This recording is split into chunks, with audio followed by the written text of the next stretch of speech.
6 young girls vanished. A predator was named, and then he died before anyone could ask him the questions that mattered most. But here's what nobody talks about: the evidence that keeps pointing to someone else being in that room. Welcome back. Today we're going into one of South Africa's most haunting cold cases. A mystery that has never truly been solved, that has destroyed families, divided investigators, and left a country with wounds that simply refuse to close.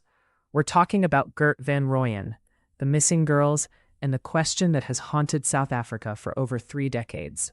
Did he act alone? Let's set the scene first. Between 1988 and 1989, 6 young girls disappeared in and around Pretoria. Their names were Joan Lauder, Fiona Swan, Tracy Lee Scott, Rihanna Heistek, Monica Botha, and Sandra Hatting. These were ordinary children from ordinary families. They went missing one by one, and for a long time, the connections between their disappearances were not immediately obvious to investigators. Then everything changed. In November 1989, police were led to the home of Gert van Rooyen, a 50-year-old man living in Pretoria. What they found there triggered one of the most significant criminal investigations in South African history. Van Rooyen fled. During the chase, he shot and killed his companion, a young woman named Joey Harhoff, and then turned the gun on himself. Both died. Just like that, the man who almost certainly knew what happened to those 6 girls was gone forever. No trial, no testimony, no confessions that could be verified. And here is where the story gets truly complicated. The bodies of the 6 girls have never been found. Not one. Investigators searched extensively. Properties were excavated. Leads were followed for years. Nothing. And when you cannot find the bodies, you cannot close the case. The families cannot grieve properly. The truth remains suspended somewhere between suspicion and certainty.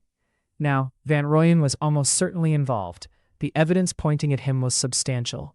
A survivor came forward, a young girl who had encountered him and escaped, and her account was deeply disturbing. His behavior in those final moments told its own story. A guilty man does not flee and kill and turn a gun on himself when innocent. But here is what investigators have wrestled with for decades. Could one man, operating entirely alone, have abducted 6 children across different locations over a period of months without anyone knowing? Could he have hidden 6 bodies so effectively that decades of searching have produced absolutely nothing? Some investigators believe the answer is no, and their reasoning is not simply speculation. It is rooted in the uncomfortable details of how these abductions unfolded. Several of the abductions happened in broad daylight, or in areas where a single person would have struggled to manage a child alone without drawing attention. The speed with which some of the girls disappeared suggested coordination, and Joey Harhoff, Van Rooyen's companion, was young enough that investigators have long debated her precise role. Was she a victim herself, manipulated and controlled? Was she a willing participant, or was she simply one piece of a larger network? That word keeps coming up in private conversations among investigators and researchers who have studied this case. Network. A dark and deeply troubling possibility that South Africa has never fully confronted publicly. Consider the social context of the late 1980s. South Africa was in political turmoil. Law enforcement resources were stretched and often misdirected. The apartheid government's priorities did not always align with protecting vulnerable children, particularly from certain communities. It was a moment when something organized and predatory could potentially operate with far less scrutiny than it would face today. Survivors of child abuse networks in other countries have taught investigators that these operations rarely involve a single individual. They involve people with resources, with connections, with the ability to move victims and suppress evidence. The complete absence of remains after 37 years is the kind of thing that doesn't happen by accident. That level of concealment suggests either extraordinary luck or extraordinary help. The families of the 6 girls have never stopped pushing for answers. They have had to live with a specific kind of grief, one without confirmation, without closure, without a grave to visit. Some of them have spoken publicly about their belief that Van Rooyen did not operate in isolation. They feel, in their gut and based on what they have heard from investigators over the years, that other people know what happened and are still out there. There have been names mentioned over the years in various investigations. There have been people brought in for questioning.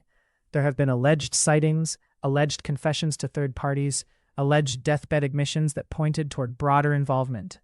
None of it has produced the kind of definitive evidence that would allow prosecutors to move forward. The case remains officially open. What we know for certain is this: 6 children are gone. 1 man is dead and took his secrets with him. 1 woman is dead and may have taken secrets of her own. The graves, if they exist, have never been discovered. And somewhere there may be people who sat across from Gert van Rooyen, who helped him or protected him or benefited from whatever darkness he was involved in, who have gone on to live completely ordinary lives. That last thought is the one that should keep you awake. Cold cases like this one remind us that justice is not inevitable, that evil can be patient and organized and protected, that the machinery of a legal system requires evidence, and evidence can be hidden, and hidden evidence means families wait forever. If you know anything, and this applies to anyone watching this who has carried information about this case for years, South African authorities have never officially closed this investigation. The families deserve to know. Those 6 girls deserved better than they got. We owe it to Joan, Fiona, Tracy, Rihanna, Monica, and Sandra to keep asking the questions that make the guilty uncomfortable. Did Van Rooyen act alone? The evidence says almost certainly not, and that means this story is not over.